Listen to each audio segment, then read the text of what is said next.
2024 will undoubtedly be the biggest year in history for crypto, and that should mean prices are much higher. But it didn't seem like that was going to be the way when we started 2023. Certainly in the middle of 2023, when we had crypto banks collapsing, Operation Choke Point 2.0, the SEC coming after seemingly every platform that we came to know and love. But we ended on a massive bull run with tremendous tailwinds heading into 2024. Since this is the last stream of the year and I'm alone, I'm going to review the biggest stories of 2023 and tell you why 2024 is going to be so massive. Also going to take some questions and answer them at the end because YOLO, man, 2023 is out of here. Let's go. Let's go.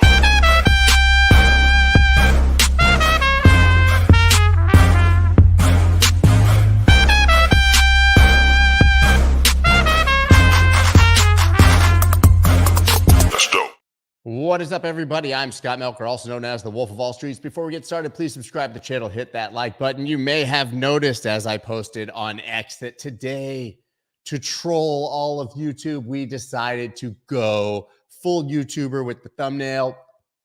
I did the face, opened the mouth as wide as possible. That was a joke picture from long ago when I was making fun of people who did those thumbnails, but we did it. But if we get like more than, I don't know, 30,000 views or something, we will do those kind of thumbnails every single day sarcastically just to drive you guys nuts, mock ourselves and everyone else. You can Photoshop all kinds of implements going into my wide open mouth. Nobody cares. We got the Bitcoin pump. Listen, guys, let's end 2023 the right way and start 2024. Let's just get the pump music right now.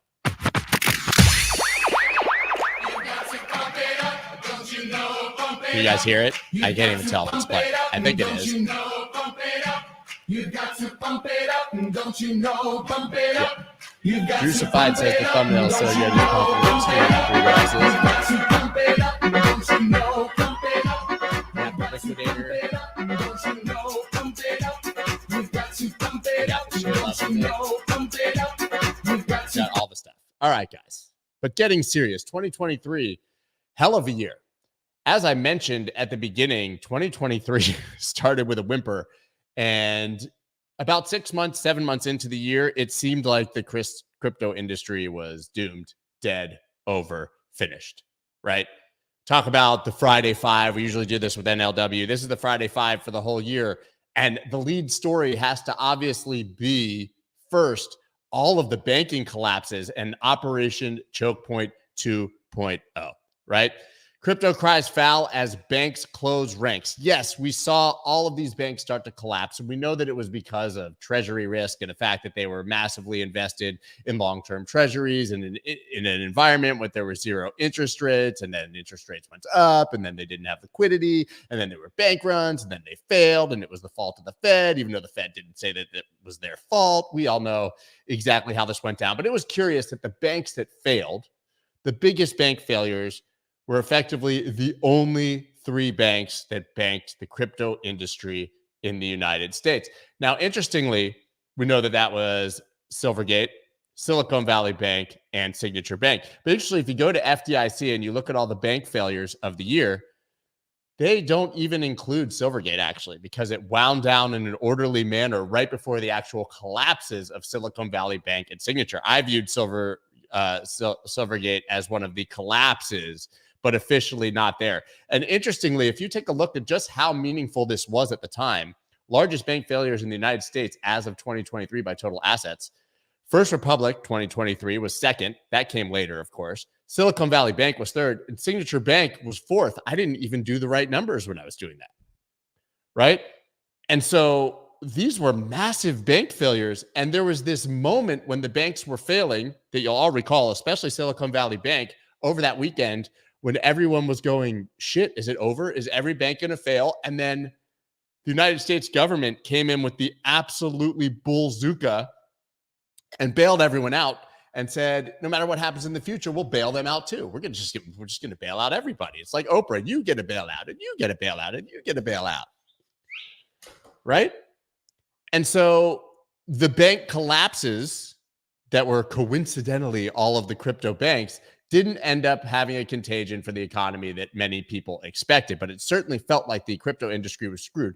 If you remember at the time, like Coinbase every week had a new bank that you had never heard of. It was like Customers Bank and something Circle River Bank, nobody knows. Nobody knows. But it was very hard. And a lot of these exchanges that were operating in the United States still have not found a banking partner and only allow withdrawals and deposits using stablecoins.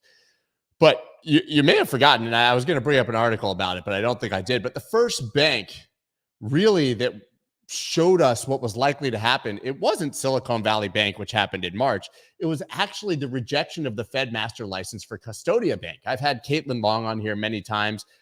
Over 2 years ago, I sat with her at Bitcoin Miami, and she said the SEC, CFTC, that's all misdirection. The regulators that the crypto industry needs to be worried about are the banking regulators like the Fed and the FDIC, etc. She said it a year before it happened. And then in January, the quiet news was that Custodia got rejected. And this was a bank that was going to have 100% backing of customer assets and basically got rejected just for being crypto adjacent, calling themselves a crypto bank. And they're now still suing the United States government and these regulators to get that license. But that was sort of the first, opening salvo in this war of banking against the United States. Now, Silicon Valley Bank was a boring collapse. I don't think you would call it boring if you had deposits there. But Silicon Valley Bank was the first, and they were very, very famous for being a quote unquote crypto bank, right? Because they even settled things on chain. They had 24/7 settlement on chain. That got taken out. And then all of the companies that were banking with Silvergate all of a sudden did not have banking relationships. But the big boy that kind of came in next, obviously, was Silicon Valley Bank. Now, we know that Silicon Valley Bank, when it failed, had 175 billion in customer deposits, all that ended up being backstopped by the United States government. And the story here was that this was basically the bank on the planet for half the country's venture capital-backed technology and life science companies. So all of these companies that were risky and taking in huge investments, they were all banking with Silicon Valley Bank. And as the economy got weaker and as these companies had more trouble raising money, they had to tap their bank accounts. And guess what? Only a few percent of the actual bank's assets were in cash because the rest were sitting in long-term treasuries that were becoming upside down. And oh no, that is bad. But Silicon Valley Bank was also massively banking the crypto industry. And no one bigger, of course, than USDC, which depegged that very weekend. And we could talk about this, but people forget Circle had over $3 billion in Silicon Valley Bank. And during that same weekend, when we didn't know if there would be a bailout, there was a depeg. Now, that depeg was only on exchanges, right? We talk about the depeg of stable coins, but a real depeg is if somebody goes to Circle and is not able to actually get their money out in a redemption directly with Circle. That never happened. So it was always one for one for customers of Circle who went for redemptions. But on exchanges, you could see it traded down to like mid 80 cents. And Tether actually went up to over $1. And that was because people didn't know if this was going to end up being a huge problem and they weren't going to be a fully backed stablecoin. The irony of that is astounding because everybody always claimed that USDT Tether was not fully backed. They were taking all these risks, but it ended up that because of regulated banking risk in the United States of America, Circle became the one, USDC, that you had to fear would not be fully backed. And when the FDIC insured came in to save all of the depositors of Silicon Valley Bank, people seem to forget Circle was the biggest with $3.34 billion. Think about that. Silicon Valley Bank, the biggest bailout, went to the crypto industry in the form of USDC. But I don't think people have forgotten about it because in that time, we've obviously seen the market share of USDT rise tremendously and the market share of USDC go down massively. Sorry, I'm trying to block ridiculous comments on Facebook where we started streaming, and that's happening over here, but got distracted there. Okay, so Circle got the massive bailout. The coin obviously went back to parity, 1 for 1, and yeah, whatever. Then came the real curious one, and this is where we all got our tin foil hats on, because Signature Valley Bank didn't technically collapse. The regulators closed it down on a weekend, right? There was no evidence that Signature Bank had actually had a sizable bank run. There was no evidence that anyone was unable to withdraw money that they wanted. There was legitimate fear that because it was similar to the Silvergate and Silicon Valley Bank, that it could collapse because, listen, I mean, a lot of crypto people were losing money, taking money out. That means a closed account, right? I mean, it makes a lot of sense. Even if it's not a bank run, a hell of a lot of people were taking their money out of the bank at this time. But yeah, I don't know. Why is that huge comment just go on the screen? Jeez. Okay. No idea what just happened there. But so Signature Bank was shut down on March 10th. Silicon Valley was March 12th. Silicon Valley was March 10th, and Silvergate wound down on March 8th. All this happened in 1 week. But this closed down the final rail, really, that crypto companies had for settling. And so all of a sudden, basically the entire crypto industry in the United States was unbanked just because these 3 banks went out of business. So think about that. There's thousands of banks. They all had the same treasury risk. They all had the same problems. But the only 3 that collapsed in March were the ones that were servicing the crypto industry. The 3 largest that were servicing the crypto industry. Call me crazy, call me a conspiracy theorist, but it feels like that was very crypto related. Barney Frank obviously came out and said, hey, man, he was on the board of Signature, to be fair, but he said this is an attack on crypto. The government said not an attack on crypto. We know it was an attack on crypto.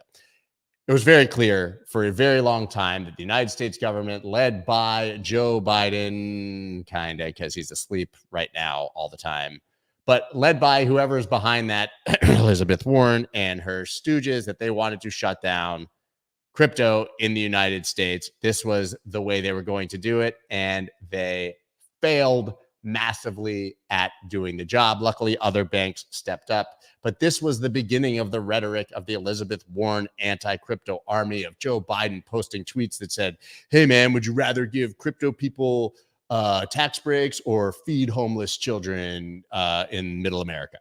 Like those 2 things were somehow related. But this is when it became very clear behind the scenes that there was a war against crypto. And then they actually said all the quiet parts out loud and said, hey, we're forming an anti-crypto army and we are coming for you.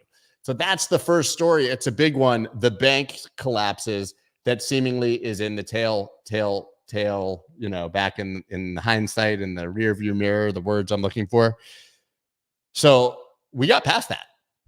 But if you guys remember the sentiment in March, man, it was supposed to be all over. Now, the good news was that at that moment, because I was afraid of what was happening with USDC, I moved all my USDC into Bitcoin, thinking that Bitcoin was probably going to dump, and Bitcoin rocketed from like mid 19,000s to 25,000. So for me, it was a 25% gain on my stable coin because I ran to the safety of Bitcoin. I know a lot of other people did. Now, you can't talk about 2023 because, listen, we're going to talk about why it's all good for 2024, but without talking about cleaning out all the contagion, bad actors, everything that happened. We don't have Do Kwon here. He gets an honorable mention. We know that now he's being extradited to the United States. He's getting in a lot of trouble. But obviously the big 3, I would say, are Mashinsky, SBF, and CZ. Now, CZ I find to be in a very different camp than the other 2. To be clear, these 2 are frauds. Celsius founder Alex Mashinsky arrested and charged with fraud. Now, there was some good news yesterday, I believe, for Celsius creditors, that the mining plan was approved. So Celsius creditors now own a Bitcoin mining company and could actually get their money back. Seems that the Voyager creditors, like myself, ended up being the big losers because Voyager liquidated all of our assets at the dead bottom. Even if you're an FTX creditor now, Solana is up so much, and they had a couple decent investments that you might actually get all your money back. We ended up getting about 24%, which now is about 18% with the price having gone up. But Mashinsky, was charged with 7 criminal counts, including securities, commodities, and wire fraud, according to the U.S. Attorney's Office in Manhattan. He's also accused of misleading Celsius customers about the company's business, including how it would use their money, while depicting the lender as a bank when in fact it operated as a risky investment fund, according to the indictment. We also know that there's accusations there of pumping the sell token and basically it being a massive monster Ponzi scheme. This one is unresolved, but this one is not. Sam Bankman-Fried guilty on all 7 counts in FTX fraud trial. Now, for all the bad things we can say about the United States government and how they've handled crypto, FTX collapsed in November, and this dude was arrested by December, right? They went after Sam Bankman-Fried hard. They took care of business. He was guilty on everything. He looks like a complete asshole and clown, and he will end up being charged in the not-so-distant future, which is good news. March 28th, I believe, is his court sentencing, although there are other counts that he could still be brought to trial for in a completely second trial. And we know that his life behind bars has become a meme. He had that stupid haircut that apparently he traded some fish for. But yeah, he's behind bars, giving crypto tips and paying with fish. I think that I read that first as playing with fish. Oh, don't really know what that means. Very strange. But yeah, I mean, Sam Bankman-Fried is going to go to jail for a very, very long time. He's awaiting that second trial in March, as I said, but it looks like March 28th he'll be sentenced. And you have to imagine that he's going to jail for a very, very, very long time. The maximum sentence for his crimes back to back would be roughly 110 years. And then, of course, you know, if we're talking about what comes next, it was obviously getting a bow wrapped around the Binance situation, which I consider very bullish. And I think that most people are still fans of CZ in light of everything that happened here. Now, we know that Binance had to pay a $4.3 billion fine. He had to pay $50 million himself. You might have seen in an article just the other day that he made $25 billion on Binance just this year. So not such a big deal to even have to pay these fines. He's going to retain his majority ownership and hopefully will just get a slap on the wrist, spend a few months in jail, a couple years outside of Binance, then he'd come back and do whatever he wants. But basically, you know, I've always been of the opinion that in the case of Binance specifically, and a lot of crypto companies, they were operating in an environment with no regulation. And it was either wait 10 years until we get clarity, which we still don't have, or go ahead and do things and then try to get compliant later. And I think that they were just really operating in the wild, wild west when there were no rules, and they broke rules that ended up being rules down the road. And Binance, you know, he was willing, CZ here, to fall on his sword, take the hit, came to the United States. They won't let him leave, voluntarily turned himself in, is taking the deal. And the best thing that could have ever happened for the crypto industry was for Binance to become a smaller entity, which it did relative to the rest of the market, and for it to continue going on. I think the biggest fear, go back to July when they SEC charged Binance and Coinbase back to back on a Monday and Tuesday. I think the biggest fear at that time was that Binance would get completely shut down. Guys, you have to remember, back then we had no wins. It was all losses. Like, you have to put yourself back in the mindset of this summer. We had Operation Choke Point 2.0, the SEC coming out like blazing hot and seeming like they could just go after whoever they wanted and do whatever they wanted. So that obviously wraps up the second story. I think CZ will come back. I think that the actual bad actors have largely been punished in this space. And that's part of my case for 2024 is that, you know, really we've taken care of all the bad actors and bad news from 2023. But here you go. Look at this guy. Everybody loves this guy, right? See him. I can't open that article. But what that article would say to you, if you could open it, which is weird because, you know, whatever, is that the big battles loom in SEC's war on crypto. So we obviously saw the charges, Coinbase, Binance, Kraken, which people just didn't even seem to notice. And that one has commingling funds in it. Nobody noticed that because Binance was doing the whole DOJ dance at the exact same time. But the SEC's filed about 55 enforcement lawsuits over cryptocurrency since Gensler came in. A lot of them are clearly PR stunts like Kim Kardashian, as we've seen. But they have come after pretty much every big actor. And at the time, we thought that it was absolutely over for all of us, that they would win. We hadn't seen any pushback from the courts. It seemed like the SEC and Gensler had a mandate to do whatever they wanted to the industry. So SEC sues crypto exchange Binance and CEO Changpeng Zhao, alleging multiple securities violations. There was the actual SEC charges. We saw this, right? You guys then remember SEC sues Coinbase on unregistered securities exchange allegations. The suit comes a day after the SEC sued Binance. So basically saying that everything Coinbase was offering outside of maybe Bitcoin was security and unregistered securities offering. They were operating as an illegal broker dealer, exchange, custodian, blah, blah, blah, blah, blah. We've heard it all. And here was that actual press release by the SEC. And then the SEC says that they don't need any more crypto rules. They've made this point clear over and over again that they have all the laws necessary from the 1930s that totally obviously should apply to a new technology 100 years later, of course. But yeah, we've had a lot of lawmakers, the Patrick McHenrys and Warren Davidsons and Tom Emmers coming after the SEC and making the very clear point that, dude, we need some new rules. You can't just regulate by enforcement. Congress has to make these rules, but that we absolutely need special regulation for the crypto industry because it is not the same as all of those industries before it. So the SEC is saying, we don't need no rules. It's fine. And then, of course, here was the Kraken suit, which just happened. And Jesse Powell right there as a Chad kind of was like, yeah, we don't care. Right? We don't care. Not a big deal.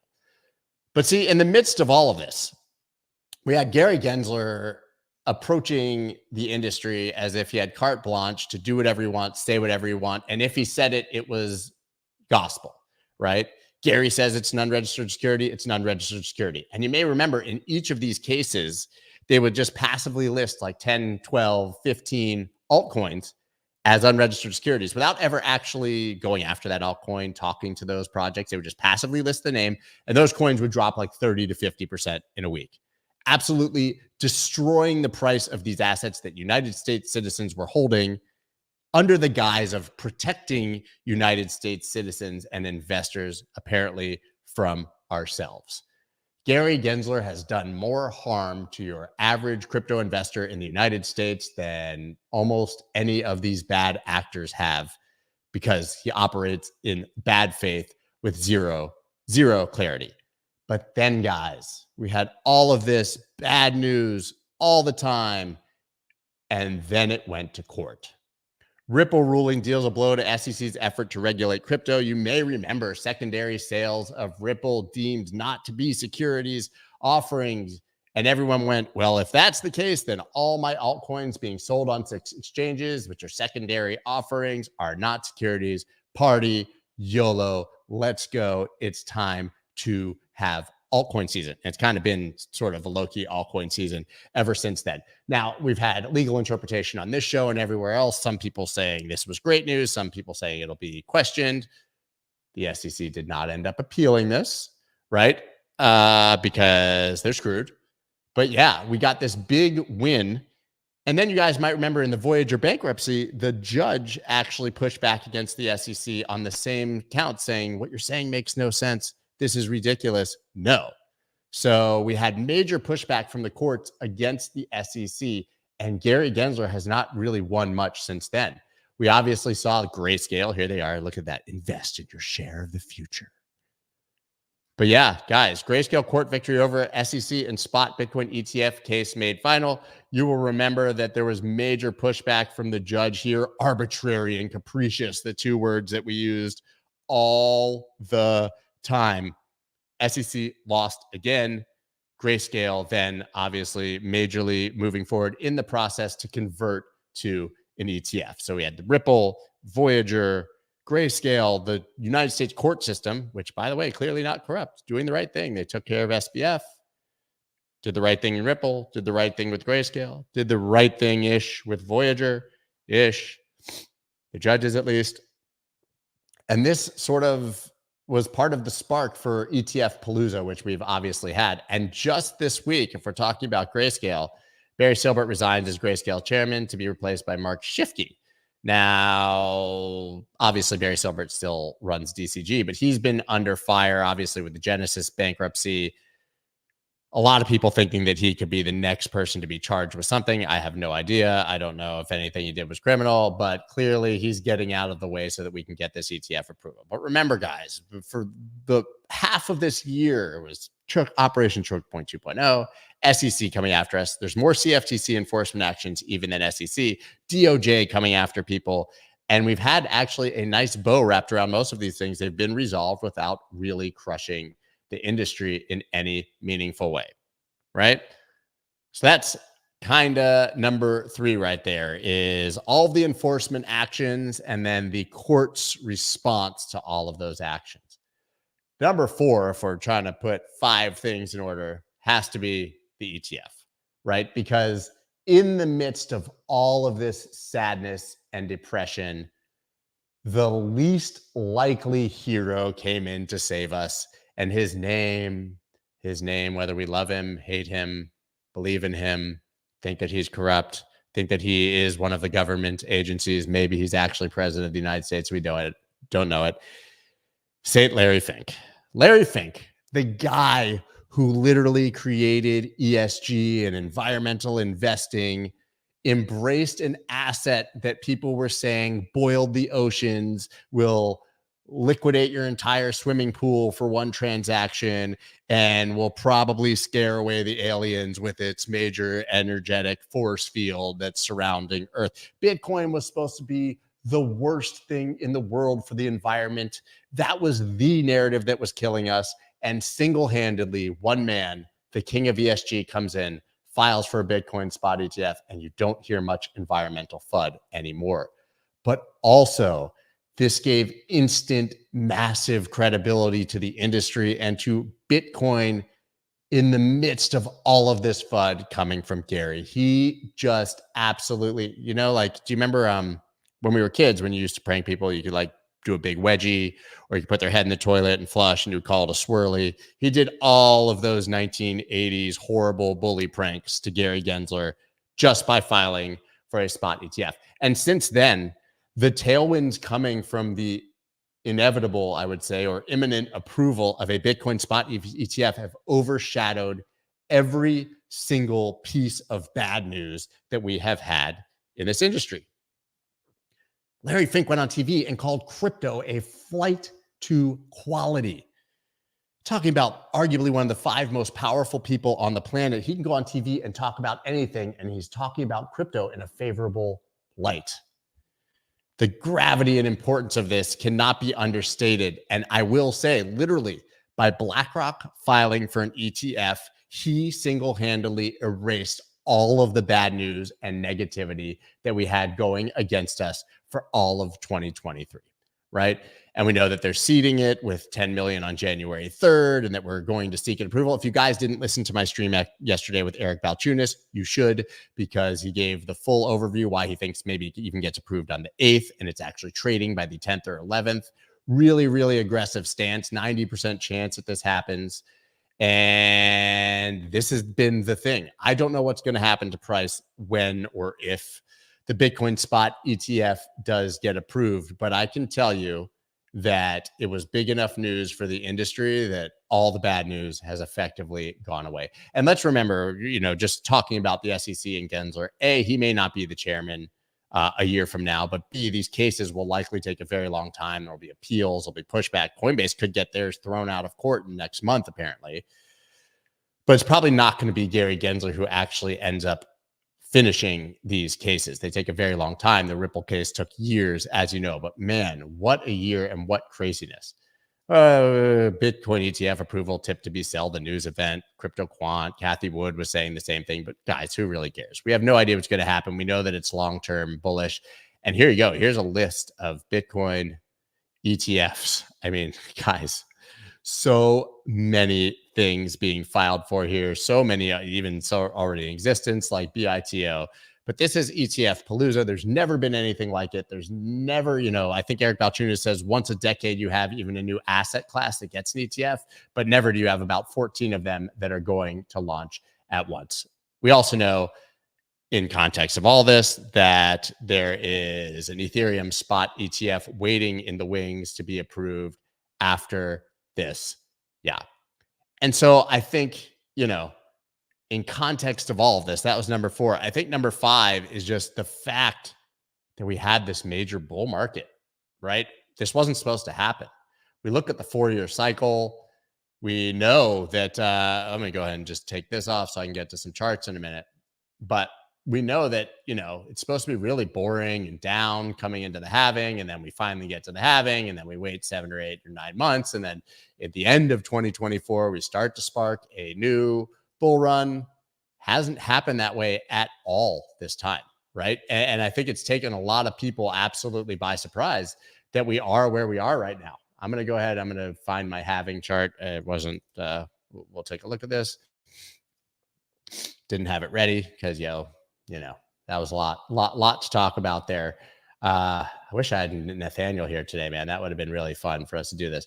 But I've showed you this chart a million times, right? You get the bottom with weekly RSI oversold every single time, and then you kind of come out of it. But usually, when you're coming out of the bottoms, you get a move, but then you get this kind of huge move back down before the halving. And we just have not had that, right? That was when last cycle we went all the way from under 4,000 up to like almost 14,000, all the way back down to 38 in COVID. You go back to, let's see, the first halving back here, the first bottom, it was really sideways and then slowly up into the halving. This time we have really, prices over, almost tripled from the bottom all the way up into this. Maybe we'll get one of those dips coming into it, but we're not supposed to be this far ahead of the halving cycle right now. And it's all because of this spot ETF news. So imagine, talk about Bitcoiners prepare. 2024 will be crypto's most bullish year. I really believe that. I don't think it's a clickbait title. And that doesn't even mean that price has to go to a new all-time high in 2024. I don't think I do certainly think that that's a major possibility. But it means that for the first time, it doesn't feel like everything's working against us. It feels like things are going in our favor, right? We have the tailwinds of a Bitcoin spot ETF, an Ethereum spot ETF potentially, the halving, the 4-year cycle that always in the past, doesn't mean it'll happen again, but always in the past means that by the end of that year, 2024, 2020, 2016, you start to see things ramp up for the real bull market in 2025, 2021, 2017. We've seen it before. You have all of that, plus an election year when markets generally go up massively, plus markets have been ripping, even though we're not correlated, markets have been ripping, plus the world pricing in more liquidity coming into the market. Never say this time is different, but it certainly is starting to feel that way. That was my review of the 5 things. Misha's in the wings. Why the articles are so small on your screen? I don't know, man. I just saw his comment like 13 minutes later. I didn't know that the articles were so small on my screen. I was actually reading the articles and not watching the stream. So sorry if you couldn't read my articles. But now what we're going to do is a little quick to end the year. Next stream will be next Tuesday, I think. We'll be in the new year. Go ahead and ask me some questions. You guys have any big questions? What do you got? I see a question here. I don't know what it is. Scott, when ETFs are approved, what is best place in my IRA to be come January 8th? Cash. What do you see as the fate for stocks like MSTR, miners?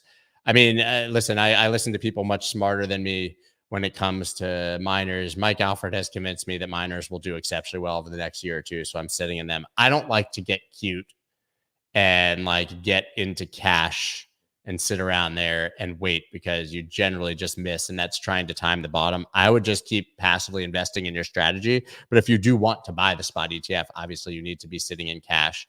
And probably my gut instinct says you'll be wanting to buy BlackRock.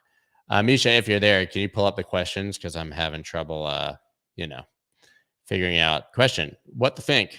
I don't know the answer to that one. Oh my God, there's a Larry Funk here. I thought you were Larry Fink. Thanks for everything you do, Scott. You are welcome. What do you think about GPU? I don't even know what that is, so I'm sorry. What percentage of your portfolio is Bitcoin versus ETH at this point?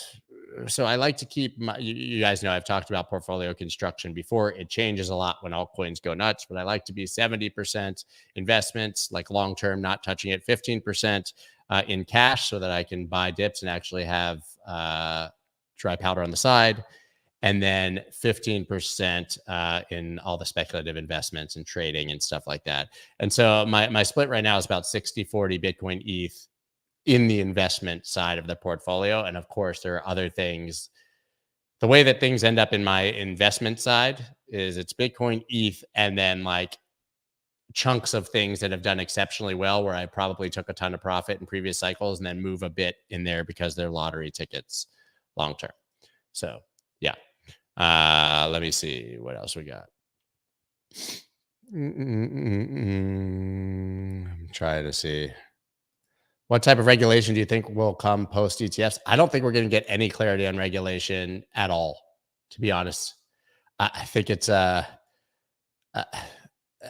you know, we've got an election coming. I don't think anyone's going to do anything big. I think we'll see some of these bills maybe like pass the House or pass the Senate, but not both, and certainly not get past Biden. So that means, in my mind, that the SEC will just keep doing what they're doing, trying to regulate by enforcement, and we won't get much clarity on law. So I think until we get a different, I guess, administration, regime change, I don't think we'll get any clarity.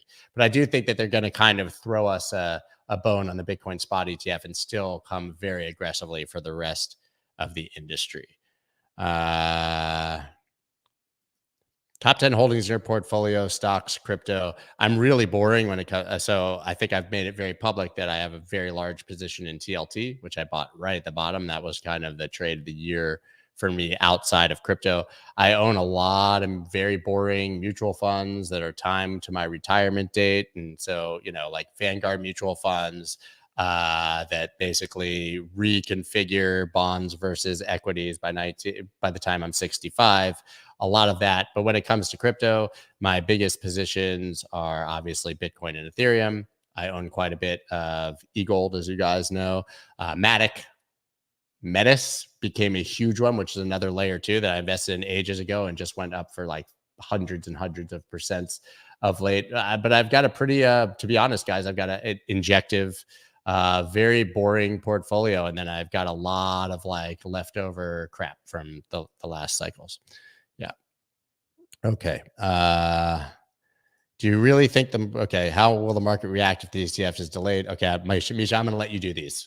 I'm not going to look at the questions. How will the market react if the ETF is delayed? I think it would be very, very bad, which I think is kind of funny because a delay doesn't mean if it's outright rejected, it would be terrible.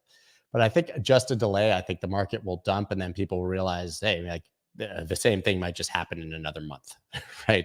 And so that doesn't worry me that much. I think at the end of the day, all of the major dips that might come from selling the news or delay any of these things are for buying because we will get the halving cycle and we will get the approval in my mind. Okay, next. If you had to guess the bear market bottom next cycle, what would it be dollar-wise and percentage drop from top? Oh my God, I hate the crystal ball things. Let me consult my SHIB oven bit. You know, like, would it surprise you at all? Would it literally surprise you at all if price goes to like 150 and then at the bottom of the next cycle, we're at these prices again in the 40s and 50s and we're depressed? No, it would not.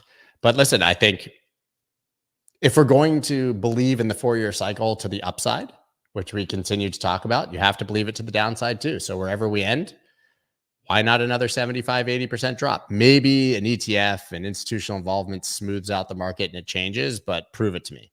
So I think we'll have a massive pump. We'll way overshoot. Then we'll come back down below fair value, as Marquise Gove always talks about, and then we'll eventually normalize. What is next? Price target for Coinbase this cycle.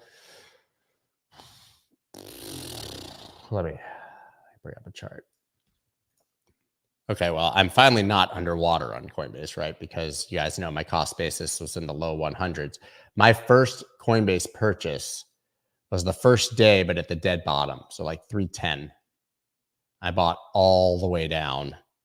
And my last purchase that I made was like 35, somewhere down in here. I got profitable right around when this flipped, which is crazy because, you know, I wrote it. But guys, I'm used to this. Like I started dollar cost averaging into SPY right before the Great Recession. I was underwater for like a decade. But that's the beauty of dollar cost averaging. I think that, well, right now, I think we should at least be going to 208. You saw I drew that. It came down here. I mean, it missed by $2. I would not be surprised to see it come back up to like this, you know, the highs, 368, 370. I think that Coinbase will, like Bitcoin, will make new all-time highs in the next cycle. There's my bold prediction. What is next? What do you think happens with the cycle if the ETF take 1 million coins off the market? I mean, it takes them off the market, but people are still actively trading the ETF for that to happen, right? So I, I don't want to make any bold predictions about the AUM of the ETF and how that will affect things. I mean, GBTC takes coins off the market, right? But you get GBTC. They hold the Bitcoin, you get GBTC. An ETF, they'll hold the Bitcoin, you'll get the shares of the ETF. But I do think that we will continue to be in an environment, especially through the halving, where we see reduced supply and increased demand, which means prices go up. But I think that, I think that we've seen each cycle in the Bitcoin sphere be muted, right? More muted than the last. It was like thousands of percent, then 20 thousands of X, then 20X, and then like 3X each cycle, whatever it was. The bottom to the top is, or the previous all-time high to the new all-time high is less dramatic in each cycle. I don't see why that wouldn't happen here again, because I think institutional involvement is going to smooth volatility on Bitcoin, but I think it's going to increase volatility on altcoins massively. People keep saying, I keep hearing it, that there would never be an alt season again. We would never see a nice alt cycle. Okay, first of all, that's already been disproven since they said it. But I think, imagine, you got to remember, these TradFi guys are degens just like the rest of us. When they get bored of Bitcoin and start to find altcoins, when all of this money has flowed into the ecosystem, we're going to see just massive moves on altcoins. I really, really believe that. All right, next. No, Everton Azul. I do not own any Cardano. And it's nothing against Cardano. There's a lot of coins actually I like that I don't own. I'm not saying I do or don't like ADA, Cardano. But in the last cycle, I thought that Cardano had one of those irrational sort of sentiment pumps. It just went way too high based on what the fundamentals were because people caught on and it went mainstream.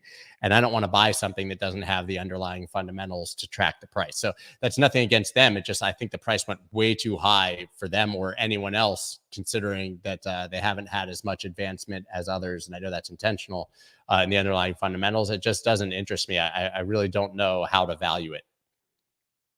Next. You have any investment in memes? And what's your opinion about meme coins? I don't think you can ever use the words investment and memes in the same sentence. I think that's extremely dangerous. I have small positions that I have traded in memes. Everybody who follows me for a long time knows that Dogecoin was my favorite thing ever. When I got in, it's what got me hooked on crypto. I used to have these Doge cycles where you could predictably just buy at the bottom, top, wait a couple months, do it again. That's how I compounded Bitcoin back then, because you only traded in Bitcoin pairs. The bulk of my early Bitcoin position I acquired through trading Doge. So I have a soft spot in my heart. But that said, these are not investments. They have no value. They're complete and utter lottery ticket trash. They're being pumped and dumped and manipulated. And if you can get on the right side of that, you can make quite a bit of money. But there's not something you take profit. When it goes up, you just take profit. Like, you don't wait for your meme. Oh, it's a 500 million market cap. But what if it did 10 billion? That is a trap, right? So I own a bit of Shiba Inu. Somewhere, very little. I owned one that I never even forgot about and sold with a very small position, like Elon, which is like Dogelon Mars or something. Every once in a while, I'll buy one if I think there's a chance for profit. But guys, do as I say, not as I do. Like, unless you're going to actively flip these for profit to make more Bitcoin, they're easy to stay away from. 99% of them are going to zero. You have to have perfect timing, even if they go up. Yeah. What's next? Do you think Link can make a place for its head and become the third must-have of portfolio construction? I mean, Link is pretty compelling. I think it's at resistance here if you're looking at the chart. But listen, I think if, RWA and DeFi and all these narratives, they need oracles, and Link, is the leader in that space.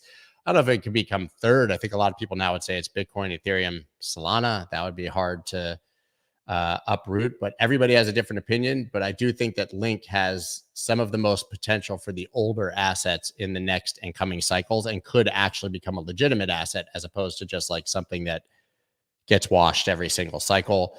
But people always ask me, like, what'll be the biggest mover of this cycle? And it's probably something we don't even know of yet, something we've never heard of yet, because every new cycle, these new things emerge. There's no selling pressure. There's no bag holders. They go up only. Yeah. What's next? What projects are you most excited for in 2024, 2025? I don't really like to get into specific projects. I think we do have buckets though, you know, like real world assets, RWA. There's one coin that's gone absolutely mad that I bought a small position in with that in mind, which is called IX swap. I don't really talk about these things to you guys publicly because then I get like accused of being a pump and dumper and I'm not selling any of it. You know what I mean? But so I know that I have influence, but I think RWA is one very interesting area. Honestly, I think seeing, you know, now that all these layer ones, like they have the speed, they're stable, they have relative security, they're cheap. Now I'm less concerned about like what project. I want to see the actual killer apps that come in and give us some sort of mainstream adoption. I talked about this on a Spaces yesterday. I talk about it all the time, but like last cycle, it was like nothing's fast enough, nothing's slow. We can't scale to 1 billion people. No way. Now it's like we have this endless speed and block space and nothing to use it. So now you have to prove it to me. Like now we need to see something come in that brings 100 million people into crypto and see if any of these blockchains can actually scale or are actually fast enough and cheap enough to do it. But I think now we actually need the killer apps. So I'm excited to see that happen in 2024, 2025. Take a couple more here and then I'm getting dry. What would happen to the futures BITO ETF? Well, gold futures ETF still exists, but I think that slowly the AUM for BITO is going to just diminish and move into the spot ETF. Because why would you want a product that doesn't really track the underlying asset as effectively? BITO obviously has massively underperformed Bitcoin, which has massively underperformed GBTC. So I don't see why you'd want to have money in BITO once their spot ETF's approved. Do you think Wall Street will suppress the price of Bitcoin like they did gold? Did they? I'm going to go to GLD. I realize my screen has been up this whole time. Let me see. I mean, GLD, if you call this price suppression, you know, like we've kind of famously pointed out, GLD launched in 2005, right? It went up for, this is a weekly chart. So for 3 weeks, it went up bigly.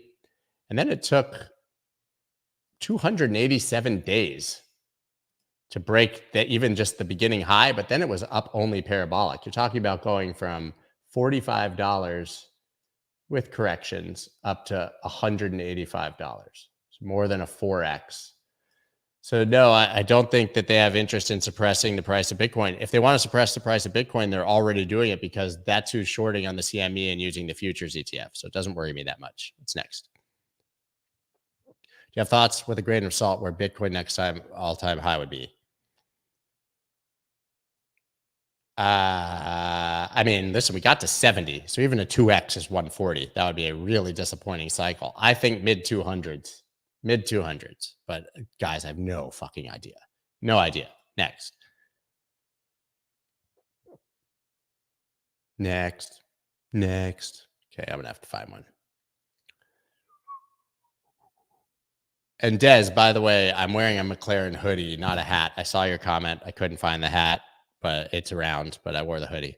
Hi, Wolf. Do you think the high fees in ETH will hurt the performance and make the spot ETF less attractive? No, I don't think anybody cares about the fundamentals, to be quite honest with you.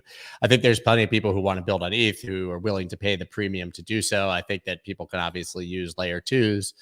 But to be honest, let's think about a spot Ethereum ETF where the issuer of the ETF could stake the ETH and make a percentage gain inside to the benefit of the holders of the ETF. I think that far outweighs any issues with Ethereum fundamentally. What's next? Hi, Scott from New Zealand. I'm not from New Zealand. Oh, you're from New Zealand. Do you think the stock market crash can still affect the crypto market? Yes, I think if we see a major stock market crash, the crypto market temporarily, always happens, would go down with it. But then let's look at March 2020, right? We talked about it. March 2020, COVID, Bitcoin was 14, went all the way down below 4. But what happened after that crash? Because there's always going to be a rebound, right? Bitcoin went from under 4,000 at the bottom to 69,000, like a 17x. Stock market doubled. Everybody talked about that. So where do you want to be even if all markets crash when that recovery happens? I want to be in crypto. Next. Okay, I would do like one or two more. What would happen for you to believe the 4-year cycle are over? Yeah, I mean, I think it would be pretty clear. Like we don't make a new all-time high here, or we like slowly go up and we never see the big correction at the proper time. But right now, everything's in line. So it's going to take years for us to see what happens each year of the cycle to judge that. All right, one more. Do you think XRP is dead? No, I mean, I'm not a huge XRP fan anyways. I don't think it's dead. Honestly, I just think that there's two headwinds for XRP in general. Besides the fact that they won, I think that was great for the industry. Like when XRP was invented, stable coins weren't really a thing. And why even if it's fast and cheap, like why send money via something that can change price while you're sending it when you can send a stable coin just as fast and cheap? And B, that I think that a lot of people who would have used XRP, maybe the JP Morgans and such of the world, are building private blockchains of their own to keep walled gardens around their transactions. So I don't see the case for it right now, unless they kind of pivot and do something different. And I think that's all we got, guys. I got to go be a parent. Kids are home. 2023, guys, wrapped it up, ended up being a much better year, I think, than any of us anticipated, certainly about halfway through. It's been nothing but really good news, I think, for the past 6 months. Wrapping everything in a bow. I hope you guys have an amazing New Year's. I'm not going to do more thumbnails like that, probably. Maybe, but probably. And yeah, I think 2024 is going to be amazing, guys. No matter what happens, we'll be here. We'll be discussing it. We'll be covering it. We'll have our good takes. We'll have our bad takes. But I genuinely appreciate that all of you guys show up every day and hang out and listen to me, because I have ADHD and it's literally probably half the time like watching an insane person rattle off bad ideas that he forgets about 24 hours later. So I appreciate that you guys stick with me. You're an amazing audience and community. And maybe in 2024, we'll work on building that community a bit better so that we can have better interaction than just in the comments on YouTube. Guys, thank you so much. Have a very happy New Year. I'll see you in 2024. Peace. That's dope.